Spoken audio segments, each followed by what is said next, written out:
அதை already sensor பண்ண வெர்ஷன்னா நீங்கள் போடலாம் அப்படின்னு சொல்லி எங்களுக்கு போன எலெக்ஷன்லேயே சுப்ரீம் கோர்ட் ஆஃப் இந்தியா எங்களுக்கு ஒரு ஜட்ஜ்மெண்ட் கொடுத்துருக்காங்க. அதுக்குள்ளே இவங்க சென்சாரை வாங்கிட்டு படம் வெளியில் வந்துடணும். ஜனநாயகன் படம் எப்போ வந்தாலும் அது ஓடத்தான் போகுது. ஏன்னா ஆல்ரெடி ஒரு ஹைப்பை வந்து உண்டு பண்ணி கிரியேட் பண்ணிட்டாங்க. அதை இப்போ ஒரு தடவை பார்க்குற விஜய் ரசிகர்கள் 2 தடவை பார்ப்பாங்க, 2 தடவை பார்க்குறவங்க 4 தடவை பார்ப்பாங்க. அதில் பராசக்தி ஓடாது ஓடுது அதில் லாபம் அந்த மாதிரி நம்ம பேசவே இல்லை. அந்த 2 படத்தில் ஒரு படமே வரவே இல்லை. அதனால எங்களுக்கு நஷ்டம்னு நான் பேசுகிறேன். ஃபஸ்ட் டே ஃபஸ்ட் ஷோ டிக்கெட்ஸ்லாம் வந்து ஹையர் ரேட்டுக்கு விற்க ஆரம்பிக்கிறாங்கல்ல, அதனால் அவங்க கேட்கும்போது நாங்கள் கொடுக்குறோம். அதை அவங்க ஒரு 10 ரூபா 50 ரூபா 100 ரூபா 200 ரூபா கூட வச்சு விற்கிறாங்கன்னா அது அவங்களுடைய ரசிகர் மன்றத்தினுடைய. இது வந்து எம்ஜிஆர் சார் காலத்துலேருந்தே இருந்துக்கிட்டு தான் இருக்குது. Revenue department, police department, PWD, அதே மாதிரி எலக்ட்ரிக்கல் டிபார்ட்மெண்ட்டு, இவங்க எல்லோரும் வந்து கேட்கும்போது அவங்களுக்காக கொஞ்சம் சர்டன் டிக்கெட்ஸ் பிளாக் பண்ணி வச்சுருப்போம். ஆட்டோமேட்டிக்காக அவங்க ஆஃபீஸுக்கு வந்து கேட்போம். ஏன்னா எனக்கு ஒரு ஆப்ளிகேஷன் நான் அந்த ஆஃபீஸில் போகும்போது அவர் செஞ்சு கொடுத்துருவாரு எனக்கு. அப்போ அவருக்கு டிக்கெட் கேட்கும்போது அவர் ஃபேமிலி ஃப்ரெண்ட்ஸ் அவங்க கேட்கும்போது நான் கொடுக்க தான் வேணும். அதனால தான் கொஞ்சம் டிக்கெட்ஸை பிளாக் பண்ணி வைக்கிறது. ஆனால் ஜனநாயகன் படம் தான் வந்து ஃபுல்லாக பேனர்ஸ் வச்சுருக்காங்க. பராசக்தி படத்தை பற்றின பேனர்ஸ் எதுவுமே இல்லை. இப்போ விஜயோட தம்பிகள் வந்து கொஞ்சம் முன்னாடியே வச்சுட்டாங்கன்னு வச்சுக்கோங்களேன். ரசிகர் மன்ற தம்பிகள்கிட்ட கூப்பிட்டு சொல்லியிருக்கோம் நம்ம, தம்பியை கொஞ்சம் கழட்டிடுங்க, அது வரும்போது திரும்ப படம் வரும்போது கட்டிக்கலான்னு சொல்லிட்டு. அந்த தம்பிகளே ஒரு பெரிய சோகத்தில் இருக்கும் போது இது வரலன்னா அதை ஓட மாட்டேன்னு சொன்னாக்கா அது வந்து ஒரு வன்முறை கலாச்சாரம். அந்த வன்முறை கலாச்சாரத்தை தமிழ்நாடு அரசாங்கம் வந்து கண்டிப்பாக இரும்பு கரம் கொண்டு அடுத்து. Welcome to the show. Tamil cinema பற்றி லேட்டஸ்ட்டாக நடந்துட்டு இருக்க பல தகவல்களை நம்ம கூட ஷேர் பண்ணுறதுக்காக Tamil Nadu theatre owner secretary Tiruchi Sridhar அவர்கள் நம்ம கூட இருக்காரு. நான் வணக்கம். வணக்கம் நிதிஷ், எப்படி இருக்கீங்க? நல்லா இருக்குமா, ஃபைன். ஸோ இந்த ஃபஸ்ட்டு நான் கேட்க போகிற கேள்வி, இந்த பொங்கல் அப்படிங்கிறது தளபதி பொங்கலாக இருக்குன்னு எல்லாருமே எதிர்பார்த்து காத்துட்டு இருந்தாங்க.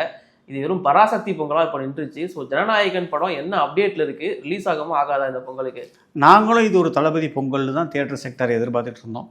எதிர்பாராத மாதிரி சில சட்ட சிக்கல்கள்னால அந்த படம் கொஞ்சம் ரிலீஸ் தள்ளி போயிருக்கு. இப்போ அந்த படத்தை பொறுத்த வரைக்கும் சென்சார் போர்டு போன டிசம்பர் 19 பார்த்துட்டு டிசம்பர் 22 அல்லது 23 அந்த டேட் மட்டும் எனக்கு சரியாக ஞாபகம் இல்லை. அவங்க வந்து அந்த ப்ரொடக்ஷன் ஹவுஸ்க்கு ஒரு மெயில் கொடுத்துருக்காங்க. இன்னென்ன சீன்ஸ் எல்லாம் நீங்கள் கட் பண்ணணும், இன்னென்ன சீன்ஸ் எல்லாம் நீங்கள் மியூட் பண்ணணும், இன்னென்ன சீன்ஸ் எல்லாம் நீங்கள் பிளர் பண்ணணும், இதெல்லாம் நீங்கள் பண்ணி சப்மிட் பண்ணிட்டீங்கன்னா நான் உங்களுக்கு வந்து யூஏ சர்டிஃபிகேட் நாங்கள் ப்ரொவைட் பண்ணுறோம் அப்படின்னு அவங்க ஒரு அஃபிஷியலாக ஒரு மெயில் கொடுத்துட்டாங்க. அந்த மெயிலை பேஸ் பண்ணி தான் அவங்க வந்து ஆட்டோமேட்டிக்காக இதுக்கு ஃபாரின் கண்ட்ரீஸ்க்கெல்லாம் வந்து கண்டென்ட் அனுப்பிச்சு அங்கங்கே எல்லா இடத்துலையும் சென்சார் ஓவர் ஆகிடுச்சு. அதுக்கு பிறகு அந்த படம் பார்த்த ஒரு பர்டிகுலர் மெம்பர் அந்த அவருடைய பேரோ டீட்டெயில்ஸோ எங்கேயுமே ரிவீல் பண்ணப்படலை.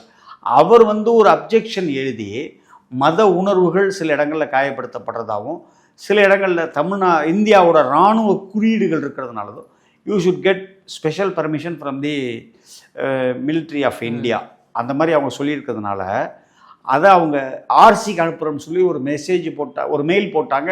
இது நடந்தது ஜனவரி 5. அதனால தான் அவங்க ஜனவரி 6 கோர்ட்டை அப்ரோச் பண்ணி இம்மீடியட்டாக எங்களுக்கு கொஞ்சம் ரிலீஃப் வேணும்னு சொல்லி கேட்டதுனால ஜஸ்டிஸ் பிடி ஆஷா முன்னாடி அது அந்த ஆர்கியூமெண்ட்டுக்கு வந்தது. Prosecution side Satish Parasaran appear ஆனார். Government side additional solicitor general of India ARL Sundaresan sir appear ஆகி பேசினாங்க. அதுக்கு ஜட்ஜ்மெண்ட்டு கொடுக்கும்போது என்ன சொல்லிட்டாங்கன்னா, ஓகே யூஏ சர்டிஃபிகேட் கொடுக்கலாம், நீங்கள் ஆல்ரெடி கமிட் பண்ண மெயில் படி அவங்க எல்லாத்தையும் ப்ரொடக்ஷன் சைடு வந்து கம்ப்ளை பண்ணி உங்களுக்கு அந்த கட் பண்ண வெர்ஷன் உங்கள்கிட்ட கொடுத்துட்டாங்க, நீங்கள் கொடுக்கலான்னு அவங்க ஆர்டர்ஸ் போட்டாங்க. உடனே இம்மீடியட்டாக chief justice of high court of Madras அவங்கள்ட்ட முன்னாடி அப்பீலுக்கு எடுத்துன்னு போய் இது ரொம்ப ஸ்பீடி ப்ரொசீஜர், எங்களுக்கு எங்கள் சைடை சொல்கிறதுக்கு உண்டான டைம் எல்லாம் கொடுக்கல, ஸ்கோப்பே கொடுக்கல, அதனால் இது பண்ணக்கூடாது அப்படின்னு சொல்லிட்டு அவங்க ஒரு அப்பீல். அன்றைக்கி சாயங்காலமே 4:45 மணிக்கு அது ஃபஸ்ட் பெஞ்சுன்னு சொல்லுவாங்க.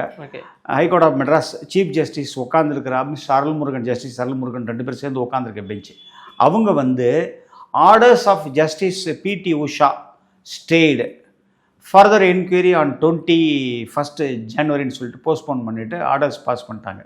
இதுக்கப்புறம் உள்ள பொசிஷன் ட்விஸ்ட் என்னன்னா, ப்ரொடக்ஷன் சைடு வந்து former attorney general of India mister Mukul ரோத்தகின்னு இருக்காங்க. இந்தியாவினுடைய டாப் 5 அட்வொகேட்ஸில் அவர் ஒருத்தர். அவர் வந்து சுப்ரீம் கோர்ட்டில் ஆன்லைனில் அப்பீல் ஃபைல் பண்ணியிருக்காங்க. நாளைக்கு காலையில், ஏன்னா இது டில் திஸ் மினிட் அது வந்து நம்பர் ஆகலை, அவ்வளோ குறுகிய காலத்தில் நம்பரும் ஆகாது.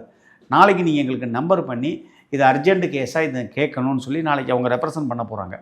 நாளைக்கு சீஃப் ஜஸ்டிஸ் ஆஃப் இந்தியா என்ன சொல்ல போகிறாங்கன்னு தெரியல. சீஃப் ஜஸ்டிஸ் ஆஃப் இந்தியா என்ன சொல்கிறாங்கங்கிறத முடிவை வச்சு தான் ஃபர்தர் விஷயங்கள் மூவ்மெண்ட்டு நடக்கும். ஜனநாயகன் படத்தில் கூட இவ்வளோ ட்விஸ்ட் அண்ட் டர்ன்ஸ் இருக்குமான்னு தெரியல. ஆனால் அதை சுற்றி நடக்கிறதுல அவ்வளோ விஷயங்கள் நடந்துட்டு இருக்கு. இதெல்லாம் எதிர்பாராமல் நடந்துருச்சு.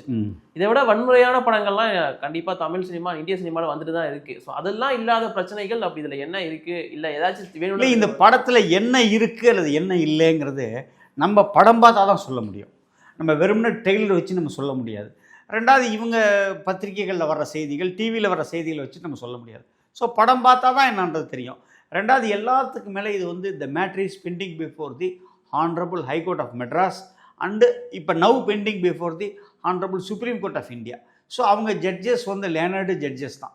அவங்களுக்கு எல்லாமும் சட்டம், சென்சார் போர்டு ரூல்ஸ், இதை பண்ணலாமா பண்ணக்கூடாது எல்லாமே தெரியும். ஸோ அவங்களுடைய இறுதி தீர்ப்புக்கு அப்புறம் தான் இதனுடைய ஒரு என்ன நடக்க போகுது, மூவ் என்னங்கிறது நம்மளுக்கு தெரியும். ஓகே சார், ஜனநாயகன் பராசக்தி தான் பொங்கல் ரேஸில் இருந்தாங்க. இப்போ ஜனநாயகன் வெளியே போனதுக்கு அப்புறமா தொடர்ந்து அடுத்தடுத்து 3 படங்கள் வந்து இப்போது அனௌன்ஸ்மெண்ட் கொடுத்துட்டாங்க. வாத்தியாராக இருக்கட்டும், அப்புறம் ஜீவாவோட படம் ட்ரிபிள் டி அப்படின்னு சொல்லிட்டு அந்த படம் ரிலீஸ் ஆக போகுது. திரௌபதி 2மே ரிலீஸ் பண்ண போகிறாங்க. ஸோ இப்போ இந்த படங்கள்லாம் வந்துருச்சு. ஸோ அப்படி இருக்கிறப்போ ஜனநாயகன் வராதா இந்த பொங்கலுக்கு? இல்லை அப்படியெல்லாம் கிடையாது. நாளைக்கு அந்த ஜட்ஜ்மெண்ட்டை பொறுத்து தான் இது வருமா இல்லை கொஞ்சம் தள்ளி வருமா அப்படிங்கிற ஒரு விஷயம். But எனிகோ February end, February 3rd or 4th வீக்கில் எலெக்ஷன் வந்து தமிழ்நாடு எலெக்ஷன் வந்து நோட்டிஃபிகேஷன்ஸ் இஷ்யூ பண்ணிடுவாங்க. இஷ்யூ பண்ணிட்டாக்க உங்களுக்கு கோட் ஆஃப் கான்டாக்ட் வரும். ஆல்ரெடி சென்சார் பண்ணப்படாத வெர்ஷன், அதாவது ஆல்ரெடி சென்சார் பண்ண வெர்ஷன்னா நீங்கள் போடலாம் அப்படின்னு சொல்லி எங்களுக்கு போன எலெக்ஷன்லேயே சுப்ரீம் கோர்ட் ஆஃப் இந்தியா எங்களுக்கு ஒரு ஜட்ஜ்மெண்ட் கொடுத்துருக்காங்க. அதுக்குள்ளே இவங்க சென்சாரை வாங்கிட்டு படம் வெளியில் வந்துடணும். அது வந்துருவாங்கன்ற நம்பிக்கை எங்களுக்கெல்லாம் இருக்குது. ஓகே சார், இப்போ இந்த 3 படங்கள் வருது, இதற்கான ரெஸ்பான்ஸ் எப்படி இருக்குன்னு நினைக்கிறீங்க மக்கள்? சார் வாத்தியாரே ஒரு மிகப்பெரிய கார்த்தி தம்பி, ஒரு நல்ல ஒரு ஆர்டிஸ்ட், அது நிறைய பெரிய பல படங்கள் ஹிட்டு கொடுத்தவர். அதுக்கு ஒரு எதிர்பார்ப்பு இருக்குது. அந்த படமும் இட் இஸ் ஆல்சோ சில கோர்ட்டு கேசஸ் இருக்குது, ஃபைனான்ஷியல் இஷ்யூஸ் இருக்குது. அதெல்லாம் சார்ட் அவுட் ஆகிடுச்சுன்னா அவங்க சொன்னபடியே அந்த 14-15 படம் வந்துருவாங்க. ட்ரிபிள் டி அது ஜீவா படம், அந்த படத்துக்கு ஒரு நார்மல் எக்ஸ்பெக்டேஷன் இருக்குது. திரௌபதியை பொறுத்த வரைக்கும் அது ஏற்கனவே திரௌபதி 1 வந்து ஒரு பெரிய சக்ஸஸ்ஸு. அது இப்போ உங்களுக்கு அந்த 1 இயர் பெல்ட்டுன்னு சொல்லுவாங்க இல்லையா, அது வந்து ஒரு கிட்டத்தட்ட உங்களுக்கு நீங்கள் திருச்சிக்கு இந்த பக்கம் வந்துட்டிங்கன்னா கும்பகோணத்தில் ஆரம்பித்து கும்பகோணம், மாயவரம், இந்த பக்கம் கடலூர், சிதம்பரம், சீர்காழி அப் டு செங்கல்பட்டு வரைக்குமே அவங்க பெல்ட்டில் உள்ள தியேட்டர்ஸில் பெருசாக மிகப்பெரிய ஒரு ஒரு ஒரு ஒரு ரெவன்யூ கிடைக்கும். அது ஒரு பீரியாடிக் ஃபிலிம் மாதிரி இருக்கே சார். ஸோ அதுக்கான ரெஸ்பான்ஸ் பீரியாடிக் ஃபிலிம் மாதிரி தான் இருக்குது. நானும் ட்ரெய்லர் தான் பார்த்தேன், நானும் இன்னும் படம்லாம் பார்க்கல, எனக்கு யாரும் காட்டலை. அந்த பீரியாடிக் ஃபிலிம் மாதிரி இருக்கும் பொழுது அதுவே அந்த படத்துக்கு ஒரு சின்ன ஹைப்பை கொடுக்குது இல்லையா? ஆக்சுவலி இல்லை ஜனநாயகன் படம் இந்த திரைகள்லாம் தாண்டி இத்தனை படங்கள் இங்கே இருக்குது. ஸோ அப்போ ரிலீஸ் ஆனாலுமே அந்த வசூல். சார் நீங்கள் ஒன்று புரிஞ்சுக்கோங்க நிதிஷ், நான் ரொம்ப தெளிவாக சொல்கிறேன். ஜனநாயகன் படம் எப்போ வந்தாலும் அது ஓடத்தான் போகுது. ஏன்னா ஆல்ரெடி ஒரு ஹைப்பை வந்து உண்டு பண்ணி கிரியேட் பண்ணிட்டாங்க. அதை இப்போ ஒரு தடவை பார்க்குற விஜய் ரசிகர்கள் 2 தடவை பார்ப்பாங்க, 2 தடவை பார்க்குறவங்க 4 தடவை பார்ப்பாங்க, ஃபேமிலி ஆடியன்ஸும் வர்றாங்க. வெளியில் வந்து ஒரு ஒரு நேம் கிரியேட் ஆகிடுச்சு, ஐயோ இந்த தம்பி படத்துக்கு சிக்கல் வந்துருச்சு அப்படின்னு சொல்லிட்டு. ஸோ டெஃபினட்டாக பப்ளிக் வில் சப்போர்ட். இந்த படத்தை பொறுத்த வரைக்கும் விஜயை சப்போர்ட் பண்ணுவாங்க, நிறைய பார்ப்பாங்க. தடைகளை தாண்டி அந்த படம் வெளியில் வந்துருச்சுன்னா உறுதியாக மிகப்பெரிய கலெக்ஷன் இருக்கும். ஓகே, ஸோ ஒரு தியேட்டர் ஓனராக இப்போ ஜனநாயகன் ரிலீஸ் ஆகாது இந்த பொங்கலுக்கு வசூல் ரீதியாக உங்களுக்கு கம்மியாகுமா? பராசக்தி ரிலீஸ் கம்மியாலாம் ஆகலை. நாங்கள் ஒரு மிகப்பெரிய எதிர்பார்ப்பில் இருந்தோம், மிகப்பெரிய ஒரு ஜாக்பாட் கிடைக்கும்னு நினச்சிட்டு இருந்தோம். அது இப்போ நாங்கள் ஒரு நஷ்டத்தை சந்திக்கிறோம் நாங்கள் இப்போ. ஓகே, பராசக்தி படம் அந்த அளவுக்கு ஓடலன்னு சொல்ல வரீங்களா? ஐ மீன் ஓடி அந்த வசூல் உங்களுக்கு கொடுக்கலன்னு சொல்ல வரீங்க? ஜனநாயகன் பராசக்தி 2 படமும் 9-10 திட்டமிட்டபடி வந்துருச்சுன்னு சொன்னால் எங்களுக்கு ஒரு மிகப்பெரிய லாபம் கிடைச்சிருக்கும். அதில் பராசக்தி ஓடுது அதில் லாபம் அந்த மாதிரி நம்ம பேசவே இல்லை. அந்த 2 படத்தில் ஒரு படமே வரவே இல்லை, அதனால எங்களுக்கு நஷ்டம்னு நான் பேசுகிறேன்.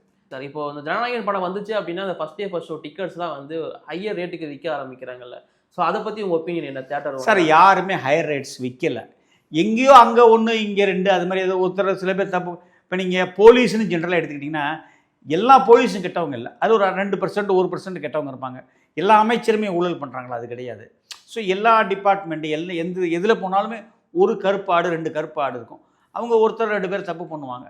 அதனால் என்டையராக வந்து தியேட்டர்காரங்க பூரா தப்புன்ற மாதிரி நம்ம ஒரு ஜெனரலைஸ் பண்ண முடியாது. ஓகே சார், இல்லை இந்த முதல் நாள் ஷோ அப்படிங்கிறது வந்து இந்த மாதிரியான பெரிய ஹீரோஸுக்கு மேக்ஸிமம் தியேட்டர்ஸ் அவங்களே வந்து ஆக்குப்பை பண்ணிட்டு அது பின்னாடி விற்கிற மாதிரியான சில விஷயங்கள்லாம் போயிட்டு இருக்குல்ல. ஸோ அதை எப்படி பார்க்குறீங்க நீங்கள்? சார் முதல் ஷோ பெரிய ஆர்டிஸ்ட்னு ஒரு 10 பேர் 7 பேர் இருக்காங்கன்னு வச்சுக்கோங்களேன். அதுக்கு அவங்க ரசிகர்கள் எங்கள்கிட்ட ப்ரெஸ் பண்ணி கேட்கும்போது, நாங்கள் ஒரு கவர்மெண்ட் ரேட்டை ஃபிக்ஸ் பண்ணி என்ன எங்களுக்கு கொடுத்துருக்கோம் அந்த ரேட்டுக்கு நாங்கள் கொடுத்துட்றோம். சார் ஃபர்ஸ்ட் ஷோ மட்டும் இருந்தால் பிரச்சனை இல்லை, ஃபர்ஸ்ட் டே ஃபுல்லாகவே அந்த மாதிரி ஆக்குப்பை பண்ணப்படுது இல்லை? அதுதான் அவங்க ரசிகர்கள் சமயத்தில் எங்கள்கிட்ட வாங்கிக்கிறாங்க. எங்களுக்கு என்னென்னா நாங்கள் லோக்கலில் தொழில் பண்ணணும். அந்த ரசிகர் மன்ற தம்பிகள் இருக்காங்கல்ல, அவங்களுக்கு எங்களுக்கு மற்ற நேரத்தில் எல்லாம் சப்போர்ட்டிவாக இருப்பாங்க. அதனால் அவங்க கேட்கும்போது நாங்கள் கொடுக்குறோம். அதை அவங்க ஒரு 10 ரூபா 50 ரூபா 100 ரூபா 200 ரூபா கூட வச்சு விற்கிறாங்கன்னா அது அவங்களுடைய ரசிகர் மன்றத்தினுடையது. இது வந்து எம்ஜிஆர் சார் காலத்துலேருந்தே இருந்துக்கிட்டு தான் இருக்குது, சிவாஜி சார் காலத்துலேருந்தே இருக்குது. அதுக்கு ரசிகர் ஷோன்னே பேர். ஸ்பெஷல் கூப்பன்லாம் அடிப்பாங்க, அடித்து அவங்க அதை விற்க தான் செய்வாங்க. ஓகே சார், இப்போ இந்த சிங்கிள் ஸ்க்ரீன் இல்லை டபுள் ஸ்க்ரீன் இருக்கிறவங்க இந்த மாதிரி பண்ணால் பிரச்சனை இல்லை, மல்டி ஸ்க்ரீன் இருக்கிற தியேட்டர்ஸுமே இதே ஃபாலோ பண்ணுற மாதிரி இருக்குது. மேபி அதனால் கொஞ்சம் அமௌண்ட் அதிகமாகும் அப்படிங்கிறதுக்காக அது அவங்களே பண்ணுறாங்களா அப்படின்னு கேள்வி. மல்டி ஸ்க்ரீன்ஸ் இருக்கு இல்லையா, மால்ஸ் அண்ட் மல்டிப்ளெக்ஸ், அவங்க எங்கேயுமே 190க்கு மேலே கொடுக்க மாட்டாங்களே, 190 தான் கொடுப்பாங்க. ஆனால் மேக்ஸிமம் டிக்கெட்ஸ் அவங்க புக் பண்ணி வச்சு ஆக்குப்பை பண்ணுற மாதிரி தான் இருக்குல்ல. ஸோ டிக்கெட் புக் பண்ண முடியுது இல்லை காமன் பீப்புளால், ட்ரை பண்ணாலுமே எரர் மட்டும் தானே வந்துட்டு இருக்கு ஃபர்ஸ்ட் டேல. சார் மால்ஸ்லேயும் மல்டிப்ளெக்ஸ்லேயும் பார்த்தீங்கன்னா ஓனர் எங்கேயோ இருப்பான், பாம்பேயோ டெல்லியோ இல்லை. ஸோ அவங்க வந்து தியேட்டர்லாம் விற்றுட்டு இருக்க மாட்டாங்க. இந்த மேனேஜர்ஸ் இருக்காங்க இல்லையா, அவங்க எல்லாம் கார்ப்பரேட் ஸ்டைலில் உள்ளவங்க, அதெல்லாம் விற்க மாட்டாங்க. அதிலலாம் அவங்களும் அந்த டிக்கெட்ஸ் புக் பண்ணி பிளாக் பண்ணி வச்சுருக்கிறது. மிகப்பெரிய அஃபீஷியல்ஸ் டிக்கெட் கேட்பாங்க கொத்து கொத்தா. இப்போ எங்களுக்கு எல்லா டிபார்ட்மெண்ட்டோட கனெக்ஷன்ஸ் இருக்குது. Revenue department, police department, PWD, அதே மாதிரி எலக்ட்ரிக்கல் டிபார்ட்மெண்ட்டு, இவங்க எல்லோரும் வந்து கேட்கும்போது அவங்களுக்காக கொஞ்சம் சர்டன் டிக்கெட்ஸ் பிளாக் பண்ணி வச்சுருப்போம். ஆட்டோமேட்டிக்காக அவங்க அஃபீஷியல்ஸ் வந்து கேட்போம். ஏன்னா எனக்கு ஒரு ஆப்ளிகேஷன், நான் அந்த ஆஃபீஸருக்கு போகும்போது அவர் செஞ்சு கொடுத்துருவார் எனக்கு. அப்போ அவருக்கு டிக்கெட் கேட்கும்போது அவர் ஃபேமிலி ஃப்ரெண்ட்ஸ் அவங்க கேட்கும்போது நான் கொடுக்க தான் வேணும். அதனால தான் கொஞ்சம் டிக்கெட்ஸை பிளாக் பண்ணி வைக்கிறது. மற்ற டிக்கெட்ஸ்லாம் கம்ப்ளீட்டாக ஆன்லைனில் விட்டுருவோம். ஓகே சார், இப்போ ஒரு தியேட்டர் ஓனராக இப்போ இந்த first day first show celebration அப்படிங்கிறத நீங்கள் எப்படி பார்க்குறீங்க? நல்லா அருமையாக பார்க்குறேன் நான். இல்லை அருமையாக பார்க்குறீங்க, பட் ஒரு சிலர் இந்த தியேட்டரை டேமேஜ் பண்ணுறது, உடைக்கிற வேலைகள், அது தவிர்க்கப்பட வேண்டிய விஷயம். நான் ஏற்கனவே 2-3 முறை பல விஷயங்கள் நடந்தபோது சொல்லியிருக்கேன். அந்த ரசிகர்கள் அமைதியாக உள்ளே வந்து அமைதியாக படம் பார்த்துட்டு சந்தோஷமாக அவங்க வெளியில் போயிட்டாங்கன்னா அவங்களுக்கு சந்தோஷம், எங்களுக்கு சந்தோஷம். இப்போ எனக்கு ஒரு டவுட் இருக்குது, இந்த பேனர் வைக்கிறாங்களே தியேட்டருக்கு முன்னாடி, ஸோ அது எதை வச்சு ஃபிக்ஸ் பண்ணிங்க? இப்போ ஏன்னா ஜனநாயகன் படம் தான் வந்து ஃபுல்லாக பேனர்ஸ் வச்சுருக்காங்க, பராசக்தி படத்தை பற்றின பேனர்ஸ் எதுவுமே இல்லை இப்போ சென்னையை பொறுத்த வரைக்கும் தியேட்டர்ஸில். ஸோ இதை நீங்கள் எப்படி பார்க்குறீங்க? நீங்கள் எல்லா தேட்டருக்குமே ஒரு பர்டிகுலர் இடம், இவ்வளோ தான் இடம் இருக்குது. அந்த தேட்டரை கட்டி 10 வருஷம் 50 வருஷம் 100 வருஷம் ஆயிடுச்சு. ஸோ அந்த முன்னாடி உள்ள இடத்துல எவ்வளோ வைக்க முடியுமோ அவ்வளோ வச்சுக்கலாம். இதில் இவங்களுக்கு வைக்கணும் அவங்களுக்கு வைக்க முடியாதுன்னு நாங்கள் சொல்ல மாட்டோம். ஜனநாயகன் படத்து சம்மந்தப்பட்ட அந்த விஜயோட தம்பிகள் வந்து கொஞ்சம் முன்னாடியே வச்சுட்டாங்கன்னு வச்சுக்கோங்களேன். அவங்க 4 பேனர் வச்சுட்டாங்கன்னா ஒரு பேனர் 2 பேனர் விஜயகார்த்திகேயன் படத்துக்கு வைக்கிறதுக்கு தான் இடம் இருக்கும். அதில் எங்களுக்கு இருக்கிற இடத்துக்கு மட்டும் தான் நாங்கள் அலோவ் பண்ண முடியும். நாங்கள் வேறு என்ன பண்ண முடியும்? படம் ரிலீஸ் ஆகல சார், அப்போ அதுக்கு கொடுத்துருக்கலாம்ல அந்த இடத்த. படம் ரிலீஸ் ஆகலன்னு எப்போ தெரியும்? படம் ரிலீஸ் ஆகலாம் முன்னாடி தெரியுமே, ரிலீஸ் ஆகலாம் எல்லாருக்குமே தெரியும்ல. ரிப்போர்ட் நியூஸ் ஹைகோர்ட் ஜட்ஜ்மெண்ட் எப்போ வந்துச்சுங்க? 9th காலையில் 10:30, அதுக்கப்புறமா திரும்ப ரீஅப்பீல் பண்ணாங்கல்ல. ஆமாம். அப்போ நாங்கள் எப்படி அவ்வளோ போய் கைட்டு சொல்ல முடியும்? ஓகே சார், பட் அதுக்கப்புறமா கழட்டி இருக்கலாம், இப்போ வரைக்கும் ரிலீஸ் ஆகல படம். இல்லை, அதுக்கப்புறம் நம்ம ரசிகர் மன்ற தம்பிகள்கிட்ட கூப்பிட்டு சொல்லியிருக்கோம், நம்ம தம்பி அதை கொஞ்சம் கழட்டிடுங்க, அது வரும்போது திரும்ப படம் வரும்போது கட்டிக்கலான்னு சொல்லிட்டு. அந்த தம்பிகளே ஒரு பெரிய சோகத்தில் இருக்கும்போது சில பேர் ஃபோன் எடுக்கிறான், சில பேர் ஃபோனும் எடுக்காமல் இருக்கான். ப்ராக்டிக்கலாக உள்ளது சொல்கிறேன் நான், எந்த விதத்துலையும் இதில் ஒளிமுறைலாம் கிடையாது. இப்போ என்னோடய தேட்டர்னு வச்சுக்கோங்க, ஒரு ஊர், அந்த ஊரில் உள்ள ரசிகர் மன்ற தம்பி வந்து அது கட்டியிருக்கிறாரு. அந்த தம்பி எனக்கு தெரியும், நான் ஃபோன் அடிக்கிறேன், அவன் எடுக்கலை, இல்லை சுவிட்ச் ஆஃபில் இருக்குது, என்னடான்னு விசாரித்தோம்னா அவன் ரொம்ப சோகத்தில் இருக்கான், அவன் என்ன செய்ய முடியும்? ஸோ அதே மாதிரி இப்போ இந்த மாதிரி ரசிகர்கள் சோகத்தில் இருக்காங்க, ஒரு சிலர் வந்து படம் ரிலீஸ் ஆகல விரக்தியில் இருக்காங்க. அவங்ககிட்ட நான் ரீசெண்டாக பேசியிருந்தேன். ஸோ அவங்கள ஒரு சிலர்லாம் சொன்னாங்க, இந்த படம் வரலன்னா எந்த படத்தையும் ஓட விட மாட்டோம், அது பராசக்தியும் வந்தாலும் நாங்கள் ஓட விட மாட்டோம் அப்படிங்கிற மாதிரிலாம் சொல்கிறாங்க. ஒரு தியேட்டர் ஓனராக அது நீங்கள் எப்படி? அதெல்லாம் தவறான கருத்து. இவர் படம் வந்தால் இவங்க ரசிகர்கள் பார்க்கட்டும், கொண்டாடட்டும், அதில் நமக்கு ஒன்றும் கருத்து வேறுபாடே இல்லை. இது வரலன்னா அதை ஓட விட மாட்டேன்னு சொன்னாக்கா அது வந்து ஒரு வன்முறை கலாச்சாரம். அந்த வன்முறை கலாச்சாரத்தை தமிழ்நாடு அரசாங்கம் வந்து கண்டிப்பாக இரும்பு கரம் கொண்டு அடுக்கும். இப்போ பேக் டு ஜனநாயகன் படம் ரிலீஸ் ஆக போகுதுன்னு சொல்லிட்டு டிக்கெட்ஸ் எல்லாருமே புக் பண்ணியிருந்தாங்க. ஸோ அதற்கான ரீஃபண்ட் அப்படிங்கிறதெல்லாம் தியேட்டர்ஸ் கொடுக்க ஆரம்பிச்சிட்டாங்க, ஆட்டோமேட்டிக்காக கொடுக்க ஆரம்பிச்சிட்டாங்க. ஓகே சார், இப்போ டிஸ்ட்ரிபியூட்டர்ஸ் மேலே சம் ப்ரெஷர்ஸ் இருக்கிற மாதிரி இப்போ சொல்லிட்டு இருக்காங்க. சார், அவங்க 9ஆம் தேதி காலையில் கண்டென்ட் கொடுத்தா தான் நான் படம் போட முடியும். அவங்க கண்டென்ட் கொடுக்கல, அவங்களா கொடுக்காம இல்லை. இது வந்து அரசாங்கத்தினுடைய ஒரு சட்ட சிக்கல்கள், matter before pending before the high court of Madras and supreme court of India. So அதில் இருக்க என்ன நடைமுறைகள்னு எங்களுக்கு தெரியும். எனக்கு நஷ்டம்னு நான் ஃபீல் பண்ண முடியுமே ஒழிய ப்ரொடக்ஷன் கம்பெனி மேலே நான் எந்த விதமான ப்ரெஷருமே போட முடியாது. இப்போ எனக்கு இன்றைக்கி தேட்டருக்கு 500 டிக்கெட் விற்றுருக்குன்னா அந்த 500 டிக்கெட் நான் ரீஃபண்ட் பண்ணி தானே ஆகணும். ஏன்னா 9ஆம் தேதி காலையில் படம் வரல, அப்போ நான் வாங்கின காசு திருப்பி கொடுத்து தானே ஆகணும். எனக்கு வந்த பைசாவை நான் ரிட்டர்ன் பண்ணிட்டேன். Matter is over. அப்புறம் என்ன இருக்குது?